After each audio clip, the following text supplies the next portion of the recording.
फतेहाबाद में 5-6 उम्मीदवार हैं, है कि नहीं है?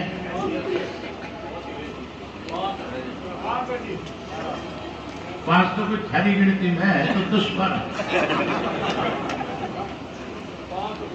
टिकट किसी एक को मिलनी है, बाकी टिक्के रह जाएंगे कि रह जाएगा टिक्के। अगर इस दौलतपुरिया को टिकट नहीं मिली तो सबसे पहले तो ये भागेगा।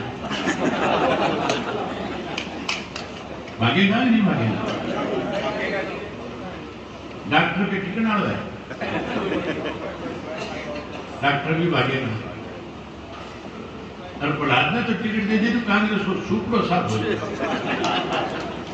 क्यों नहीं हो जाएगा?